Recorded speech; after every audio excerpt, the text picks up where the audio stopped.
First Peter chapter 4, picking up the rest of our quarterly here. We made it past Easter. Had our little Easter last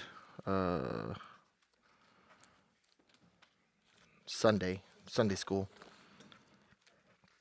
First Peter. Again, the Bible study author always has a question for us. How do you usually respond when someone opposes your ideas? Does your response change based on the severity and type of opposition?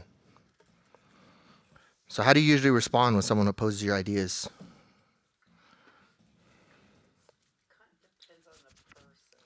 On the person?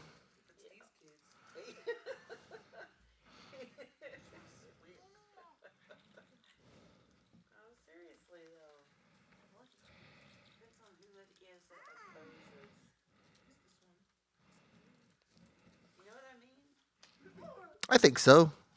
Because if you recognize somebody that has authority, right? If you're just generating an idea and you're wanting them to go along with it, or you're trying to suggest a new way of going about things, the person may be able to oppose your idea, and you're like, eh. Right. But the one that's the leader of it, and then there's another one that's out here that's not the leader. What about when your kids oppose your ideas? They do it all the time. Whip. Corporal punishment.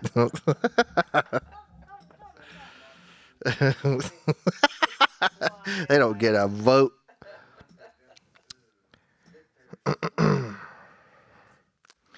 Children sometimes engage in name calling. Often it's not to be personal. They want to have things their way. It's a form of manipulation. But children are not the only ones who play those games. Believers can expect to face opposition for following Christ. It may come in the form of verbal abuse, name calling, or ridicule and scorn. We should realize that this is not an indication of that our views are wrong, but is a form of manipulation. So what the people were going to endure, right? He's trying to build them up, because what he was talking about in the Bible study before this was that they're gonna experience things, but they should focus on the end, right? And more about what they're gonna experience. Sometimes maybe just that they have an idea. What's can anybody illustrate that for us? That has a recent idea. Artwork. What about artwork? When you're trying to design something, it should look this way, it should look that way, right? And you're opposed because people will not like your idea. But sometimes we encounter that. Exactly what he's talking about. You're dumb. You don't know what you're talking about. You don't know what you're looking at. All that type of stuff, right? And that's, as kids, we hear that a lot. But growing up, when we hear that, it's like, what are you trying to do? It's a form of manipulation, right? Beginning in verse 12, chapter 4. So, dear friends, don't be surprised when the fiery ordeal comes among you to test you, as if something unusual were happening to you. Instead, rejoice as you share in the sufferings of the Messiah, so that you may also rejoice with great joy at the revelation of his glory. If you are ridiculed in the name of Christ, you are blessed, because the Spirit of glory and of God rests on you. None of you, however, should suffer as a murderer, a thief, an evildoer, or a meddler. But if anyone suffers as a Christian, he should not be ashamed, but should glorify God in heaven, and having that name. For the time has come for judgment to begin with God's household. And if it begins with us, what will the outcome be for those who disobey the gospel of God? And he recites, let's see here, some Proverbs. And if a righteous person is saved with difficulty, what will become of the ungodly and the sinner? So those who suffer according to God's will should, while doing what is good, entrust themselves to a faithful Creator. So much in this world surprises us when it should not. Often we are simply paying attention or doing a little bit of sleuthing Oh, often, if we are simply paying attention or doing a little bit of sleuthing, we can set reasonable expectations about what might happen in our near future. We can see trends forming. We can predict human behavior. In the same way, we see a few moves ahead in a chess match. Oh, in the same way we see a few moves ahead in a chess match, we can see a few moves ahead in life. Not perfectly, but reasonably. This, as we'll see, is true when it comes to what we can expect if we are called to follow Jesus. Those who follow Jesus can expect the same as Jesus experienced, namely suffering for righteousness' sake. Indeed, we should rejoice that it happens, for it affirms our place in Christ's kingdom.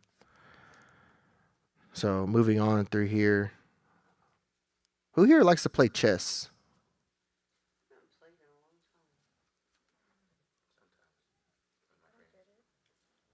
long time. Huh? You don't get chess.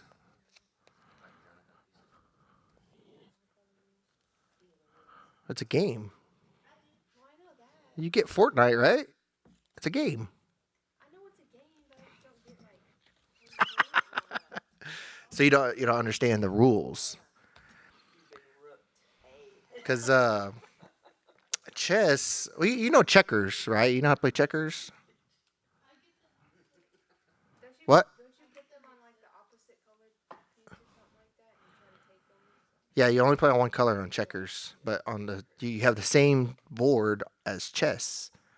The 64 squares. And then chess. The cool thing about chess is that the same thing with checkers, because you have a limited number of pieces, and so you have a limited number of spaces, and you have rules for all of the pieces. So there's only a certain number of combinations, and when you start moving, you can only end up in certain games, and the grandmasters base their whole game of what they're going to do to their opponent based on the opening. The first like 4 or 5 moves, you can tell where they're headed.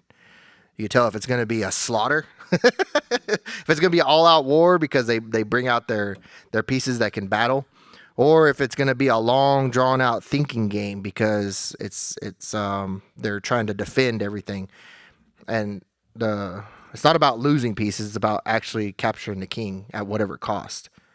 So that's the end result of the game, is to capture the king. If you're trying to understand what the game is about, but it takes a lot of strategy. The best chess players are aware of that. They are aware that there's only certain moves that you can take the next so many moves or whatever. You can think ahead, and that's what the Bible study author is trying to get us to think about, is that thinking ahead. Not he was focused on the first few verses in this chapter, right? Getting us focused on the end result. But when we're going and we're serving Him, when we're serving God, thinking of the steps a couple of steps ahead, and what we should be encountering. Not that we're trying to look for trouble, but if we're following God and we're doing what He's called us to do, we're going to find trouble. That's what He's talking about. A couple of steps ahead, we can anticipate that, hey, they're not going to like this message in this certain region, in this certain area, this certain demographic of people, right? If we go and we try to preach, or if we try to do an outreach at Walmart, we're going to have an entirely different crowd than if we go to Target, or if we go to, what's that called? What's the street called with all the diamond jewelry, with all the jewelers on New York? Is it Fifth Avenue? Yeah, we go and we try to outreach up there. We're gonna have a totally different crowd. That's what he's trying to say. What kind of suffering are you gonna see out there in the world when you're working for Christ, when you're working for God?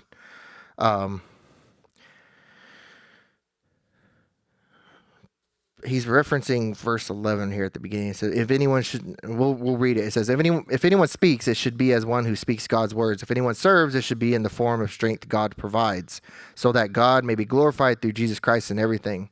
and then he ends his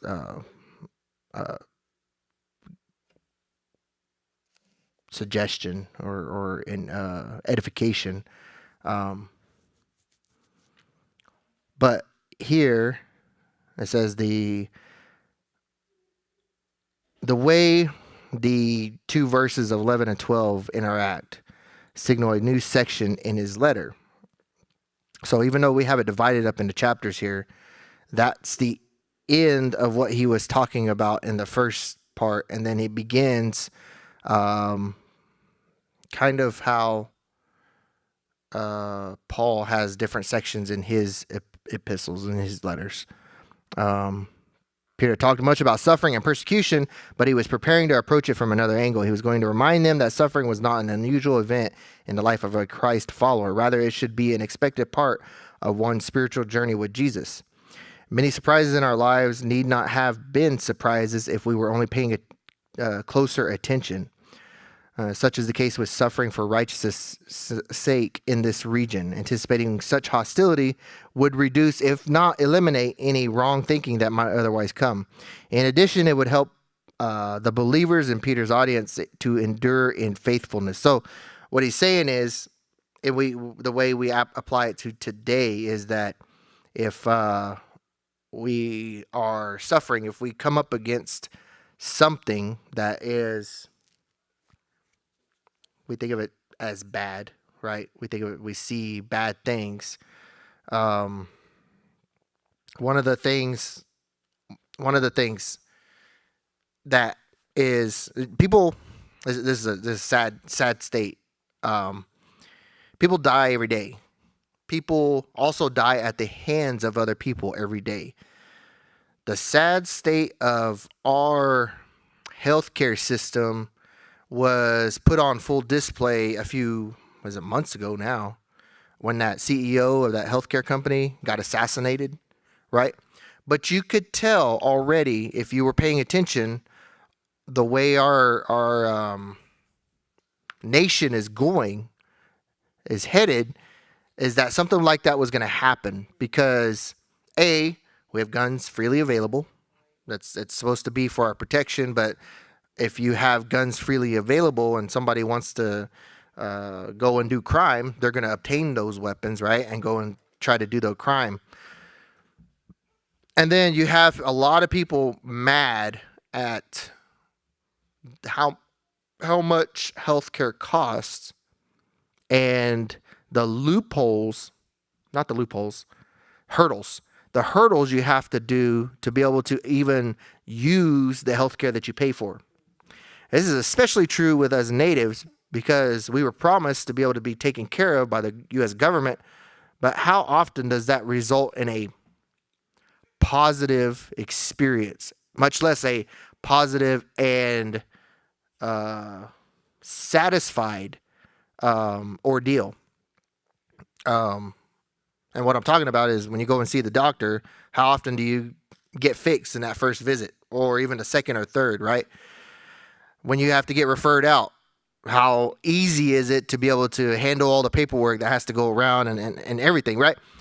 It's not easy to be able to do some of that. It's frustrating. Much less that's for us as a demographic. The rest of the world out there that can't afford not only the level of care that they need, that they require, but also the resources to be able to make use of it, right?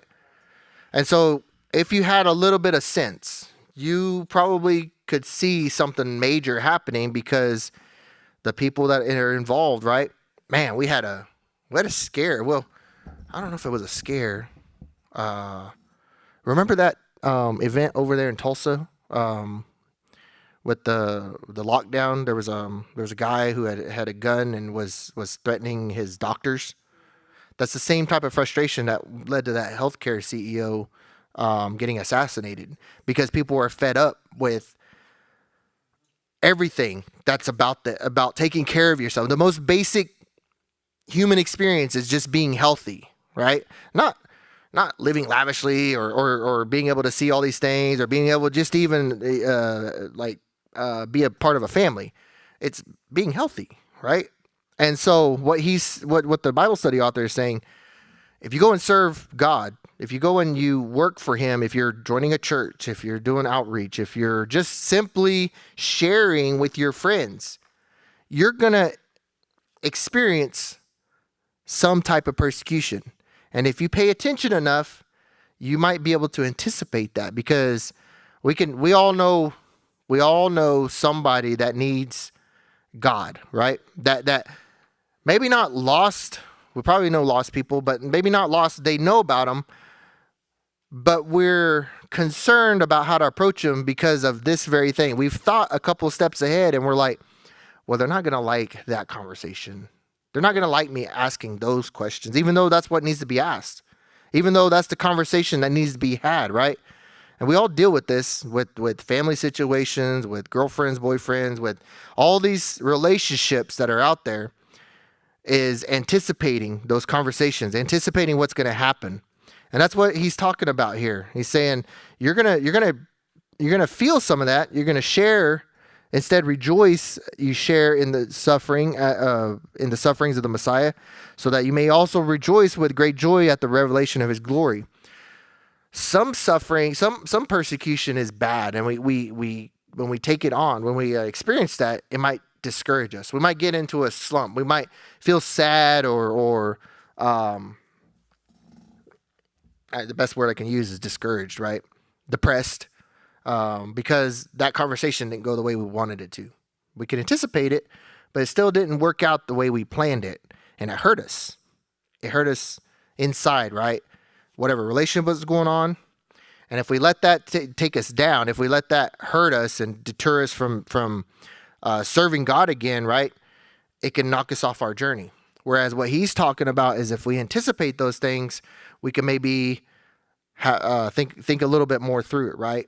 Yeah, we're going to have a hard conversation, but then I'm going to follow it up with a meal, or in our native ways, right? A meal, or try to smooth things over and try to reinforce it later on. We're going to try to do this, and we're going to anticipate that they're not going to receive that right away. It's going to be a battle, right? And if we can anticipate that and we prepare ourselves, right? And what he's saying is we can experience that joy when he returns, when we are able to see the result of our work, that we get to join with our spiritual brothers and our sisters, right? Not that we had anything to do with that, but that the suffering was for something good. The suffering was because he's called us to do it, and those conversations needed to happen, but it broke their barriers down, and now they get to join in. And that's what he's talking about. You with great joy at the revelation of his glory. It says, if you are ridiculed for the name of Christ, you are blessed, because the Spirit of glory and of God rests on you. Not only should believers not be surprised at such suffering, but they should also rejoice at the opportunity to suffer for righteousness. The idea is best illustrated by Peter and the other apostles in Acts chapter 5. After being threatened and abused for their courageous stand toward Jesus, they celebrated the privilege of suffering for the name. So Peter was not asking his readers to do anything he had not already done. The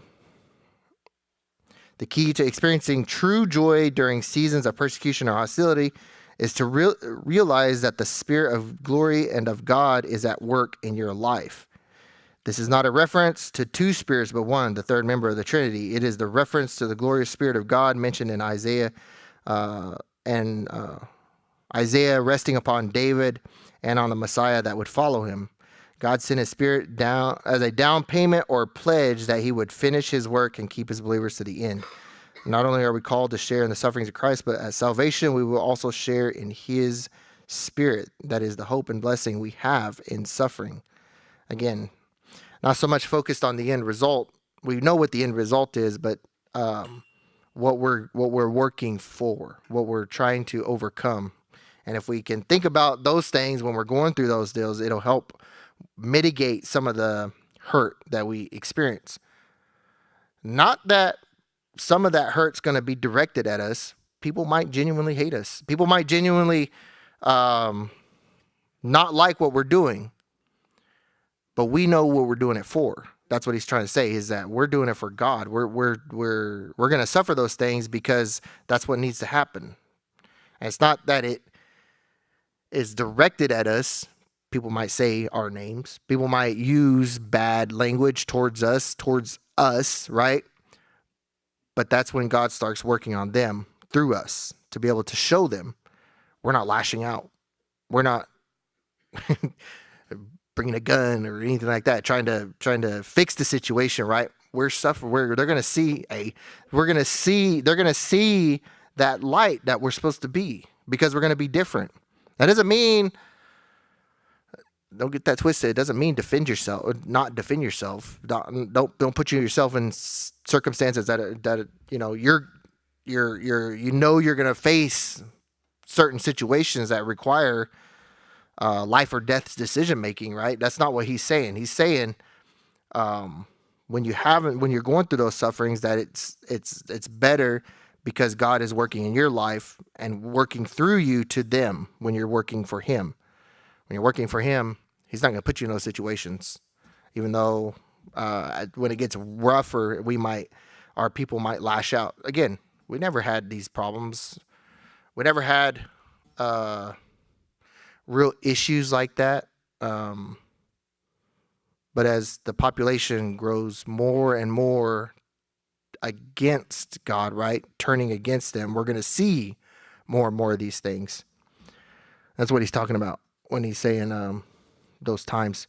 By nature, faith is a public affair. It would be a shame to claim to be a follower of Christ, yet deny Jesus when persecuted for it. No one understood this better than Peter, who had denied Jesus 3 times. Believers are called to make much of God in public confession. Paul affirms this in Romans 1, where he affirmed that the cross of Jesus was not cause for shame. Rather, it remains the standard for true glory. And standard by meaning, if you were talking about standards today, the standard for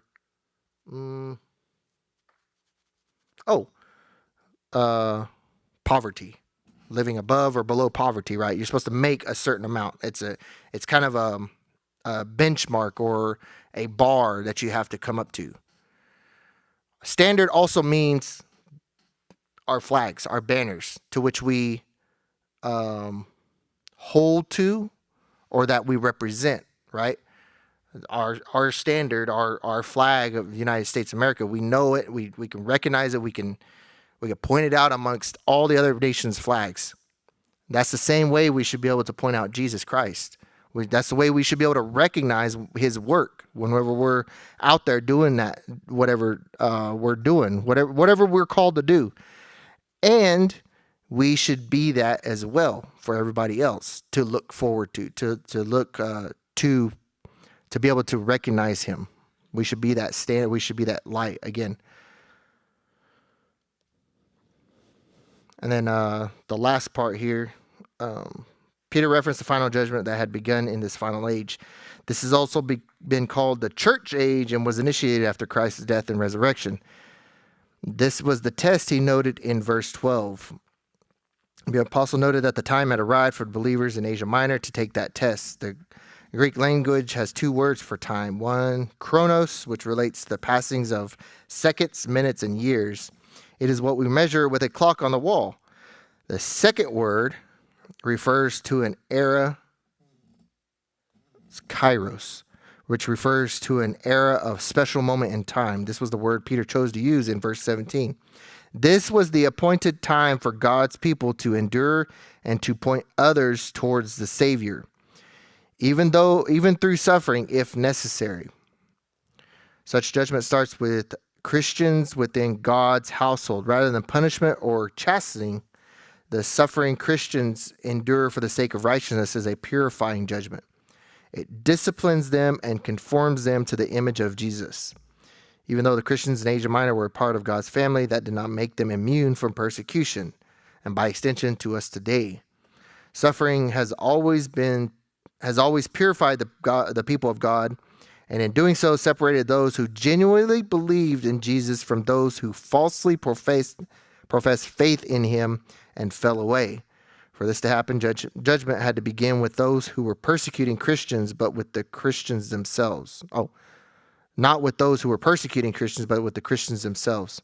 And this is always a good part in Easter when we're reflecting on what we're doing, and a good time to have that introspective look at, are we following him? Are we doing the things that we're called to do? Are we actually being that beacon of light? And if not, if we don't feel like we are, what can we do to make it better?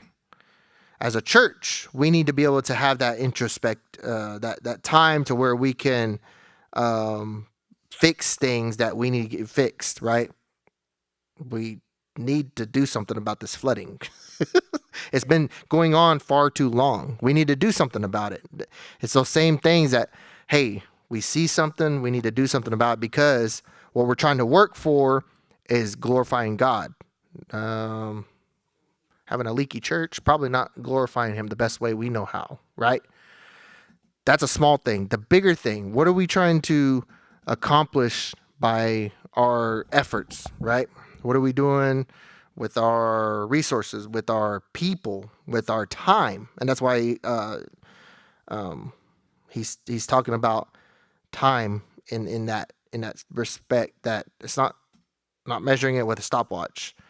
The time that we're here, that we're available to be able to work. This phrase, served with difficulty, in verse 18, served with difficulty. This phrase does not mean that God has trouble saving people.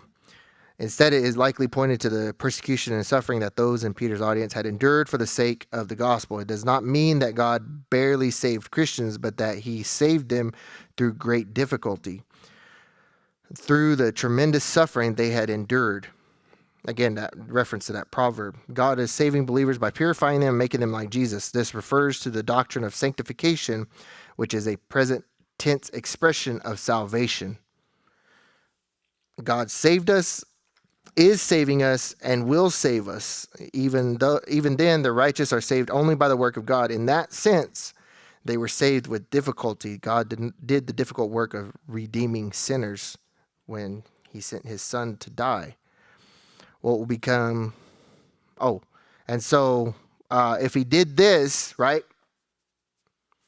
the look on the inside and trying to bring about discipline in God's people, what will happen to those on the outside? As noted, God's judgment against the wicked will be judicial, not refining. It will be judicial. Judicial being bring about justice. Okay. Not so much what he's going to do with his Christian people and refining them and making them more like the image of God. He's going to take them out. Kind of like, I always like that illustration. It's in the Bible. It talks about sifting like the wheat, the chaff from the actual stuff that the grain that we're going to be able to consume. They will experience eternal separation from God. He will throw them down into the lake of fire where they will suffer forever. Christians, on the other hand, will suffer no more in the presence of God in heaven. Verse 19 is the drawn conclusion of the previous verses. Those who suffer according to God's will suffer through ridicule because of their love for Jesus. Peter reinforces that such suffering passes through, if not from, God's sovereign hands. Therefore, Christ followers can lean into God during such times, just as Jesus did when he was doing his prayers, when he would remind his disciples, this is what you guys need to do. During this time, this is what you guys need to do. Note also the relationship between God's sovereignty and his title as faithful creator. He made the world. He who made the world can be trusted with the experiences we have in it. As in simply just happy-go-lucky. There's a purpose in it. There's a purpose for our souls to be able to pass through this time that we're in, this season, right? On here in my study Bible, down here at the bottom, says that people that follow God, as long as you keep trusting in God while you're going through those times, you endure it. You come out. Just keep trusting in him that he is going to be there to help you, Mm-hmm. even though you're hitting those hard times. Yep. It's gonna draw. That's what he means when there's another. It depends. You know, do you want to keep trusting in the Lord, or are you gonna veer off to Mm-hmm. something else? You're gonna replace Whatever him. you're going through, Exactly. whatever you're going through, which way you're gonna go? It's just like straddling that fence. You can't straddle that fence. Yep. You either gonna be on the rough road, or you be on the smooth road. Yep. So, it's heaven or hell. Yep. There's only two choices there. That's good. Good way to wrap that up, because there's only God or there's the world. There's only and eventually everybody that's over here in the first place, right? They're gonna have to bend the knee anyways, and if they don't, what he's talking about, yeah, they're separated for life, for forever, for eternity. Forever is a long time. Eternity is even longer. When you think about what we're talking, when we said the different terms of time, when we was sitting here earlier, right? When's that pizza gonna get here? When's that pizza gonna get here? It took forever. Eternity is longer than that. When we're thinking about time and how time passes, not just the seconds, but man, at one point you guys were kids. You guys were toddlers. The same way is going to be with these guys, right? There's a time period for that we can recognize as we move through these years. That's a defined point. 365 days or 366 days on a leap year. But when we're talking about time while we're here, right? That is a blink of an eye for God. And that's what he means. When he's returned, we don't know, because we wouldn't be able to understand his time in the first place. So getting off subject. Good little wrap up there. I don't think it's the last one in First Peter, but we're going to be moving through the next couple books here after these lessons before we get into. I'm excited. I think it's Psalms that we get to study in the summertime. So, any questions, comments? All right. For those of you online joining us, thank you for joining us. We're going to go ahead and go into our time of prayer and praise. If you guys want to share, you guys can comment. You guys can send us a message, text us, let us know, and we'll add your guys' prayers and your praises to our report. And so until next time, we'll see you later.